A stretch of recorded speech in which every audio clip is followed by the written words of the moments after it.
नमस्कार। Prabhas action news network के खास कार्यक्रम विश्व खबरों में आप सभी का स्वागत है। रूस और चीन के बीच पिछले वर्ष चला गुप्त सैन्य प्रशिक्षण कार्यक्रम अब पूरी दुनिया की चिंता का विषय बन गया है।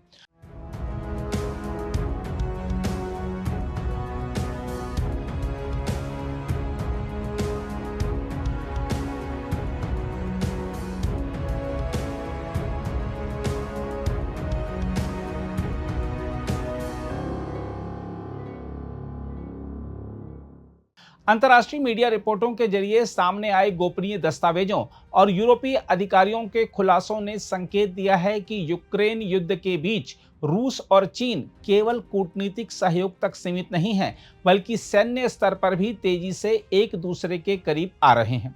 सबसे अहम बात यह है कि चीनी सैनिकों के प्रशिक्षण कार्यक्रम को रूस के रक्षा मंत्री आंद्रेई बेलोसोव की व्यक्तिगत मंजूरी प्राप्त थी और इसमें दोनों देशों के कई वरिष्ठ सैन्य अधिकारी सीधे तौर पर शामिल थे।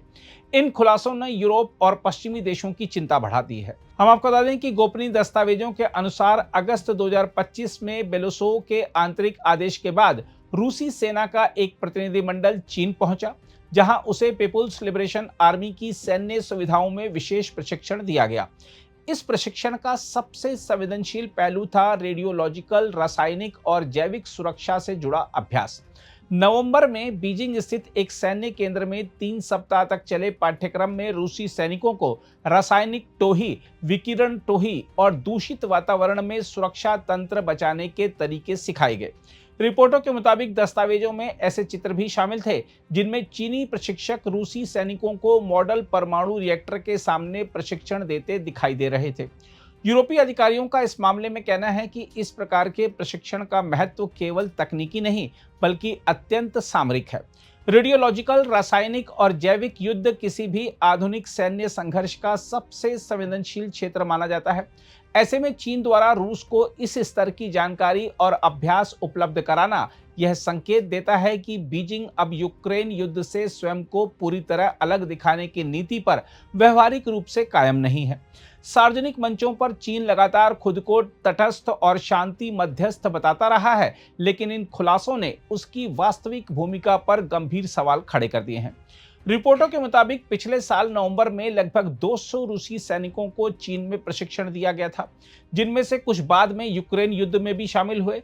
इससे यह स्पष्ट होता है कि यह केवल शैक्षणिक आदान प्रदान नहीं था, बल्कि युद्धक जरूरतों से सीधे जुड़ा कार्यक्रम था। देखा जाए तो रूस को यूक्रेन मोर्चे पर 4 वर्षों से अधिक समय का वास्तविक युद्ध अनुभव प्राप्त हो चुका है, जबकि चीन दशकों से किसी बड़े युद्ध में शामिल नहीं रहा है। इसी कारण दोनों देशों के बीच यह साझेदारी पूरक स्वरूप लेती दिखाई दे रही है। चीन रूस से वास्तविक युद्ध अनुभव सीखना चाहता है, जबकि रूस चीन की आधुनिक तकनीक, सिमुलेटर और सैन्य उपकरणों का लाभ उठा रहा है।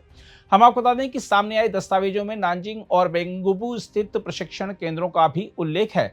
रूसी रिपोर्टों में चीनी उपकरणों और प्रशिक्षकों की गुणवत्ता की प्रशंसा की गई, लेकिन साथ ही यह भी दर्ज किया गया कि चीन के पास प्रत्यक्ष युद्ध अनुभव का अभाव है। इससे दोनों सेनाओं के बीच सीखने और सिखाने का दो तरफा समीकरण उभरता है।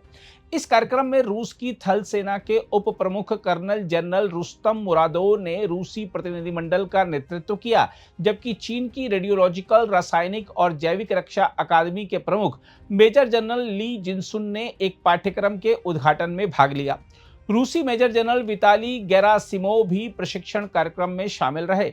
जुलाई में हुए इस समझौते पर रूसी मेजर जनरल रुस्तम खुसनेव और चीनी वरिष्ठ कर्नल सुन दायुन के हस्ताक्षर बताए गए हैं।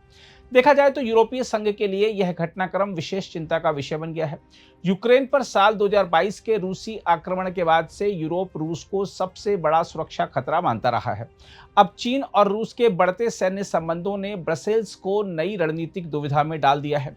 यूरोपीय संघ की विदेश नीति प्रमुख काया कालास ने दावा किया है कि यूरोप ने अपने स्तर पर इस प्रशिक्षण की पुष्टि कर ली है और इसके निहितार्थों का अध्ययन किया जा रहा है। दूसरी ओर बीजिंग ने इन आरोपों को पश्चिमी दुष्प्रचार करार दिया है। इसके बावजूद यूरोपीय देशों के भीतर यह बहस तेज हो चुकी है कि क्या चीन को अब केवल व्यापारिक साझेदार के रूप में देखना पर्याप्त है, या उसे रूस के युद्ध प्रयासों का निर्णायक समर्थक मानकर नई नीति बनाई जानी चाहिए।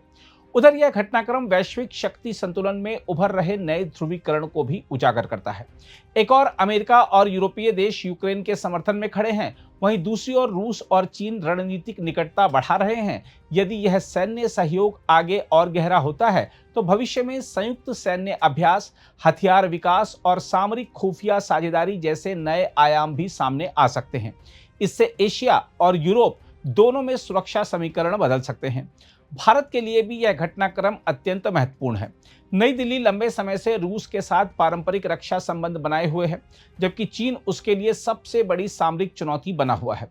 ऐसे में रूस और चीन की बढ़ती सैन्य निकटता भारत के लिए रणनीतिक संतुलन को जटिल बना सकती है।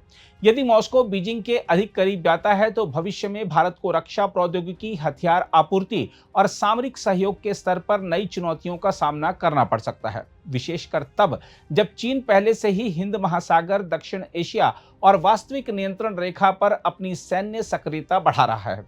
भारत के नीति निर्माताओं के लिए यह संकेत महत्वपूर्ण है कि आधुनिक युद्ध केवल पारंपरिक हथियारों तक सीमित नहीं रह गया है। रेडियोलॉजिकल, रासायनिक और जैविक सुरक्षा जैसे क्षेत्र भविष्य की युद्ध रणनीति का केंद्रीय हिस्सा बनते जा रहे हैं। ऐसे में भारत को अपनी सामरिक तैयारियों, वैज्ञानिक अनुसंधान और विशेष सैन्य प्रशिक्षण ढांचे को और मजबूत करना होगा। साथ ही रूस के साथ संबंधों को संतुलित रखते हुए अमेरिका, यूरोप और अन्य साझेदार देशों के साथ रणनीतिक सहयोग को भी अधिक व्यापक बनाना होगा। बहरहाल, रूस और चीन का यह गुप्त सैन्य प्रशिक्षण कार्यक्रम सिर्फ एक द्विपक्षीय सैन्य अभ्यास नहीं, बल्कि बदलती विश्व व्यवस्था का संकेत भी है। यह बताता है कि वैश्विक राजनीति अब नए शक्ति समूहों में बढ़ती जा रही है और आने वाले वर्षों में सामरिक प्रतिस्पर्धा और अधिक तीखी हो सकती है। भारत जैसे देशों के लिए यह समय बेहद सतर्क, संतुलित और दूरदर्शी रणनीति अपनाने का है। अगर आप भी लेना चाहते हैं देश दुनिया की तमाम जानकारी तो आज ही सब्सक्राइब करें हमारे चैनल को। साथ ही नीचे दिए बेल आइकन को जरूर दबाएं ताकि हर अपडेट आप तक पहुंच सके।